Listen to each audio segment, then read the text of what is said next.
Semua kerajaan di Nusantara itu selalu didampingi guru-guru, selalu didampingi guru. Yang tanpa guru kan hanya Indonesia ini. Saya kembali kepada pemahaman kita. Jangan abaikan keberadaan ilmu, itu sesuatu yang luar biasa.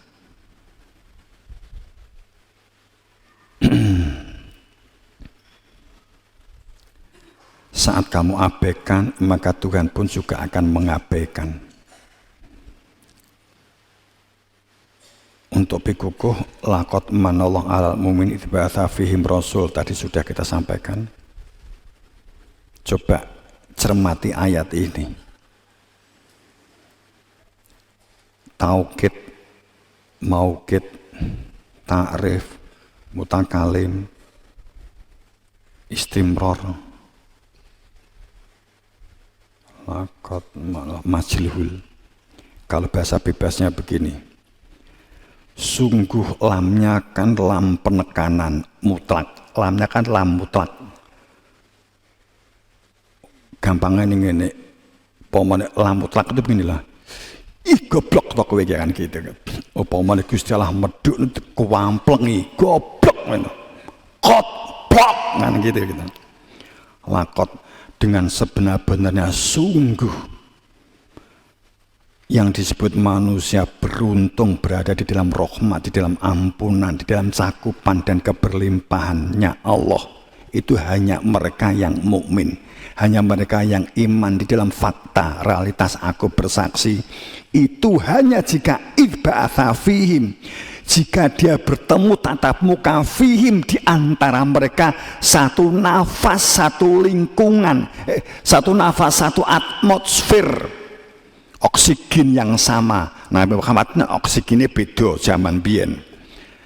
Ba'atha fihim rasulan, pakai lam di ngarepi alif lam, artinya apa? Masdar, kata jadi, berarti sekarang rasulan min anfusihim, di ngarep wis nganggo fihim, di jero ditutup kalimat anfusihim, di antara nyawamu dhewe, di antara roh-rohmu dhewe. Ya tolong alaihim, cik nganggo alaihim. Gak kurang ajar Quran iki. Kurang jelas piye? Wis nganggo fihim, nganggo anfus, nganggo alaihim. Sak zaman, sak waktu, sak ambekan, sak udara, sak cahaya. Srengenge jedul, kowe ngalami srengenge jedul, roh srengenge jedul saat ini. Saat itu pula sang ba'atha fihim rasul juga roh jedule srengenge padha karo rohmu saiki.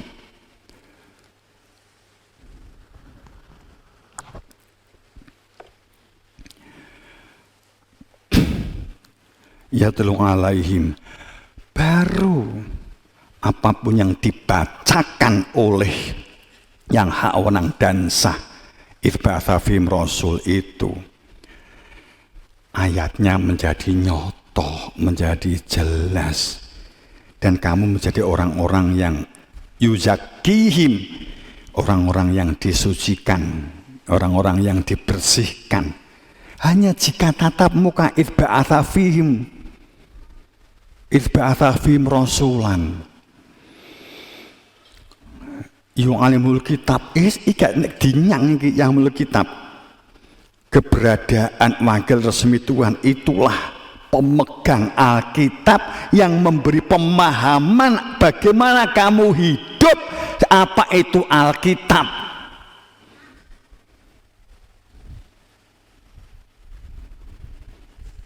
Wal hikmah, sehingga hidupmu hikmah. Kalau ayat ini diwalik, tanpa ketemu ba'atha fihim, tanpa ketemu hadapan-hadapan dengan Rasul, hikmah prasangka, enggak mungkin dapat hikmah.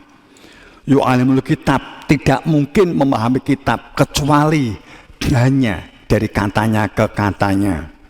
Tidak mungkin wa yuzakihim menjadi orang-orang yang disucikan kecuali merasa suci. Tidak mungkin yatlu alaihim ayatih kecuali maca dhewe ning dianggap kowe iki dekne sebagai khalifahnya Tuhan. Kan ngono nek diwalik cilaka kan. Makanya jika tanpa ketemu ba'atha fihim rasul min qabl kanu keadaan manusia itu lafi gendeng ayat ini gendeng ini ya lafi dijeguk di se'ar Gusti Allah lanya kan jeguk itu kan lafi benar-benar nyoto dan konkret kowe di jerone wong sing dolim sak dolime kan. Gitu cangkemku lagi Quran ya.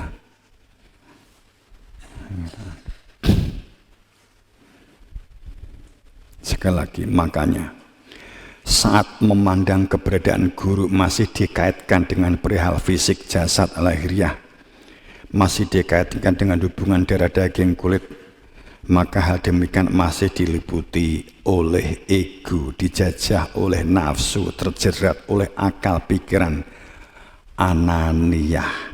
Dampaknya akan merasa lebih tinggi, merendahkan orang lain, ngeluh, dan seterusnya. Tertutup, tapi di belakang ngerasani.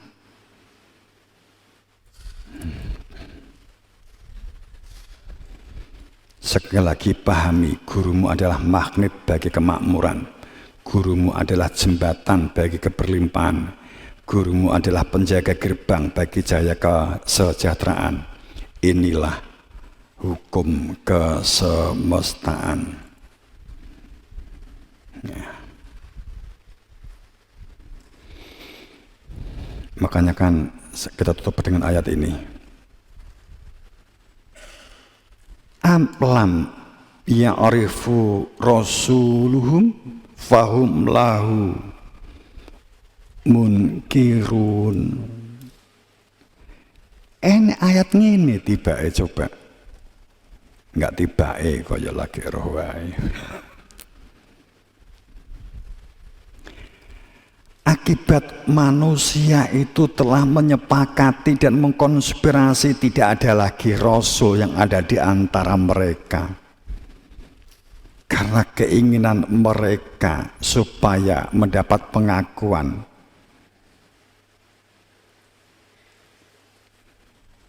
Mereka tidak mengenal rasul yang ada di antara mereka sendiri. Akibatnya mereka mengingkari kebenaran. Akibatnya mereka tidak tahu kebenaran. Akibatnya mereka tidak mengenal kebenaran.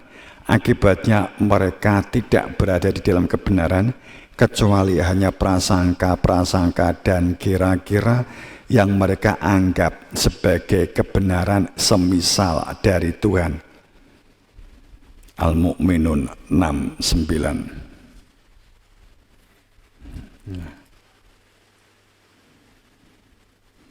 Oke, saya kira begitu. Tapi ini akan saya culik. Saya culik ini.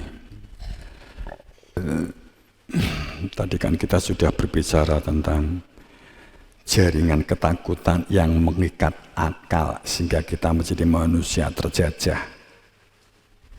Saya bahasakan bebas saja. Ada sesuatu yang menempel, mengganggu kesadaran kita sebagai manusia. Beban yang terasa yang menempel di dada, sesak di tenggorokan, menjadikan keraguan yang entah. Kita sendiri terkadang kesulitan untuk mengidentifikasi asalnya dari mana. Hal itu adalah warisan yang diturunkan tidak sekedar melalui darah, tapi lewat omongan ke omongan, pembicaraan ke pembicaraan, melalui bisik-bisik tetangga, lewat aturan yang tidak tertulis dan tanpa disadari itu telah direkam sejak kita berjalan. Kita mulai belajar yang telah membelit, yang membangun jaringan kehidupan menjadi tali pengikat, tali jejaring yang dibentuk dari berbagai arah, yaitu ketakutan. Yang wujudnya ketakutan bersama, yang ditenun generasi ke generasi, budaya demi budaya, sistem demi sistem, yang membentuk sangkar tanpa gembok. Ketakutan ini ditanam dalam diri seseorang yang dibungkus dengan cinta yang dimanipulasi. Dogma, doktrin, dengan sistem indoktrinasi beragama yang menebarkan ketakutan dan mengkerdilkan akal pikiran dan menyempitkan dan menyesakkan hati dada. Rasa ketakutan, rasa kolektif yang diciptakan dengan meninggalkan akal rasional dan penalaran. Ketakutan ini mengikat dalam kehidupan bagaimana bekerja sehingga manusia patuh karena ketakutan tanpa merasa tertekan. Ini memang diciptakan dan dikondisikan oleh manusia sejak awal untuk menguasai manusia, karena bumi dengan segala tatanan sistemnya dibangun di atas takut dan untuk mengontrol, dan di atas keserakan dan ketamakan. Ketakutan yang seperti apa yang menjadi tragedi pengikat kehidupan yang membelenggu? Ketakutan kepada sesuatu yang kita jangan sampai menjadi mencintai sesuatu itu. Ketakutan dan kecintaan yang merapuhkan jiwa. Jiwa terkerangkeng dalam juruji keterjajahan. Ketakutan yang menjadikan jiwa seseorang terikat, yang menjadikan jiwa seseorang tidak termerdekakan. Ini contoh, mungkin bukan paragraf akhir. Saat kamu takut miskin, cinta kepada dunia, maka menjadi kikir. Jika kamu takut tidak lulus, cinta kepada gelar, cinta kepada jabatan, maka kamu menjadi orang yang riak, pamer, takut dikatakan bodoh, takut tersisihkan, takut terabaikan, maka menjadi manipulatif, menjadi manusia yang tidak akan bisa mengekspresikan dirinya sendiri dan tidak ada keberanian membuka dan menunjukkan identitas dirinya sendiri, dan tidak berani mengungkap kebenaran yang sesungguhnya telah diikuti dan menjadi manusia dalam kontrol dan kendali sistem dunia material. Ketakutan telanjang dalam dogma dan indoktrinasi tanpa dasar dan pijakan iman dalam fakta bersaksi, maka menjadi manusia ilusi, manusia halusinasi, manusia delusi, manusia mimpi, manusia fata morgana, manusia pemimpi ketakutan sekaligus kecintaan kepada wadahnya, ketakutan sekaligus cinta kepada bungkusnya, maka menciptakan manusia kulit, menciptakan manusia formalitas retorika.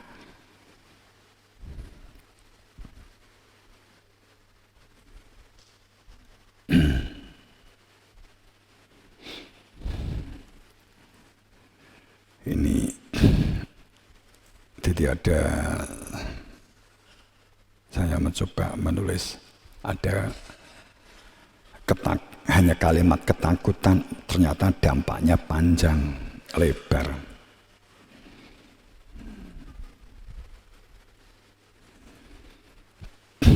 Itu yang tadi saya menceritakan di depan kan. Kita tuh sebenarnya takut Tapi kita sering manipulasi dengan bahasa yang didengar.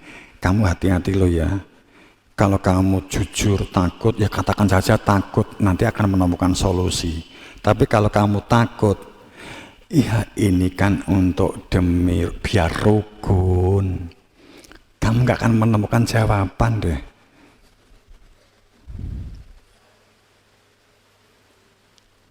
Lebih baik diam.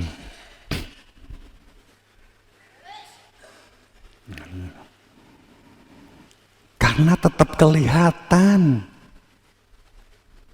Aslinya tetap kelihatan. Walaupun kamu itu panjang lebar. Ini kan untuk ini, Romo, ini untuk begini. Ketok. Gak sama manipulasi ning ngarepe Romo. Ketok. Jujur gitu loh. Nek manipulasi Romo ya mung meneng wae ta. Mau debatin seberapa kuat we manipulasi Romo kan gitu aja.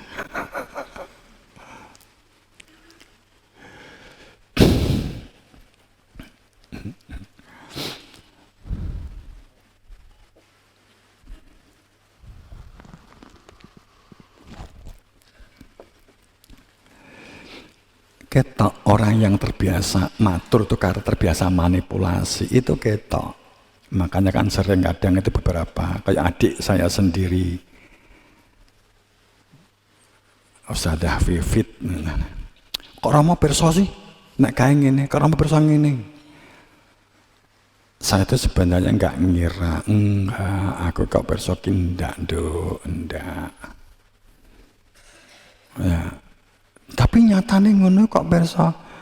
Ayo ketok, lah kowe arepe argumen model piye? Wong nek ngomong ya ketok nek manipulasi kok. Nek sakliyane awakmu Rama meneng ngene. Jadi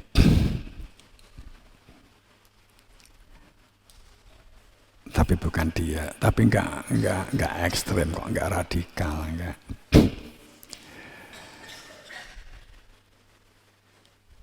Ya hanya itu saja ya, tolong, tapi jangan menjadi takut kamu matur. Maaf saya keliru ini, nanti kamu takut matur. Saya wedi, ora diundang ning ngene wedi matur.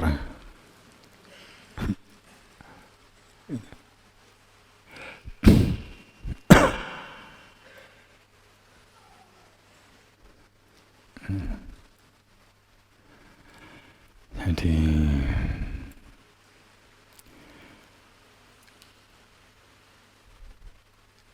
pijakannya cinta ya, bukan karena takut. Tapi saat kita takut kepada Allah, itu sebenarnya karena cinta kepada Allah, kan gitu kan. Jadi cinta dan takut itu adalah masalah material atau masalah rohaniah. Spiritual itu masalah rohaniah, bukan masalah fisik. Semoga dalam ridha Allah, dalam maghfirah, dalam ampunan, kita bangun bebarengan, kebersamaan dan kekeluargaan. Energi terbangun, aura terbangun. Itu pada saat bangunan kesatuan diwujudkan dalam kebersamaan dan kekeluargaan. Ego-ego dapat ditanggalkan, ego-ego dapat dikikis, maka energi Allah itu melihat hambanya. Allah itu maha tahu, bahkan Allah itu mukito, bahkan Allah itu khobir, mukhtabar, sangat detail, ya. Tapi semesta ini, alam semesta menjawab doa-doamu, afirmasi dan doamu itu melalui getaran, melalui frekuensi. Ini yang harus kamu tahu. Sehingga kalau kamu doa sambil Ya Allah, ya Tuhanku.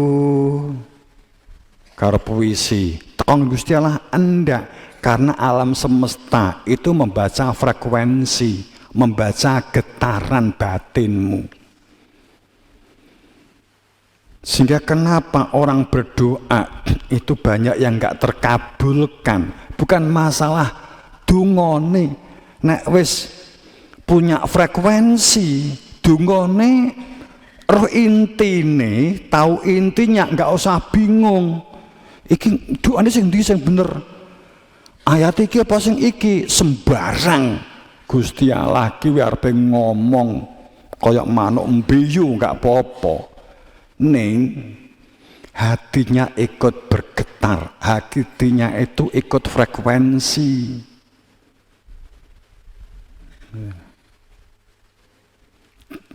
Frekuensimu yang kamu getarkan itu contoh. Kalau di dalam musik pertolo itu ada C, D, E, F, G kan gitu dan seterusnya, do, re, mi, fa, sol, la, si, do kan gitu. Jika ini kamu pampangkan dua, do, re, mi, fa, sol, la, si, do, kemudian yang C, yang do atau yang F, yang sol ini kamu bunyikan ting, maka yang getar itu yang angka 5, sing mbok duduk 5, sing bergetar kene ya 5, pertolo yang kelima, yang sol, kan begitu. Dalam radius berapapun yang frekuensinya adalah frekuensi G atau frekuensi sing mbok duduk iki mergo G, semua G akan bergetar. Doa itu begitu, frekuensi. Kowe ya ngono, nek frekuensi ini cocok, nek ngerasani sedina sewengi, itu frekuensi ini cocok.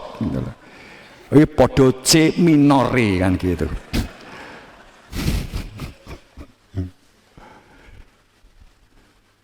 Itu frekuensi namanya, getaran. Semesta itu memandang itu. Ya. Kenapa ini kita buat tadi afirmasinya maghrib 3, nanti malam itu 6, 7, itu ada sesuatu. Apakah ini berketepatan atau tidak? Ini kalimatnya adalah menerima kelimpahan sejak kekekalan. Ternyata itu frekuensi.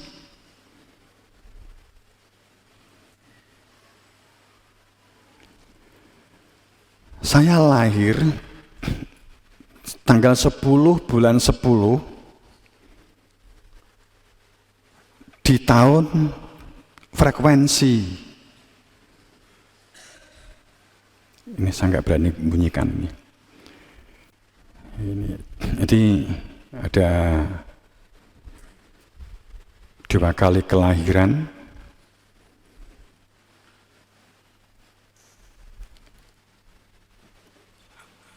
Saya baru menemukan jawaban, ada lagu disimpan di dalam kendogo. Ternyata di dalam kendogo disimpan itu ribuan tahun berupa zigot, ribuan tahun disimpan di zigot. Tinggal menunggu ruhiyah lapis 7 lapis yang sedang jalan-jalan, gampangnya kan begitu ya, sedang dicuri. Akhirnya jasad ini hanya dijaga selama ribuan tahun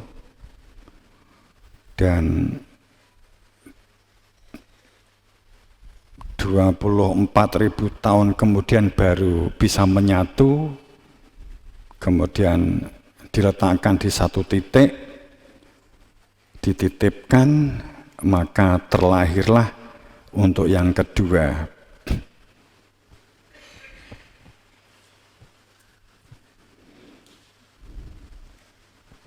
Akhirnya menjadi sebuah frekuensi. Oke. Tapi saya nggak bisa cerita detail ini karena kalau di masa nanti banyak orang kaget dan akan banyak orang salah menggunakan. Oke, itu semoga dalam ridhonya, dalam ampunannya. Tapi ada sesuatu, ada rahasia kelahiran yang sesungguhnya juga berpengaruh terhadap kita semua. Ya. Semoga mendapatkan berberan berkah sapang istighfar.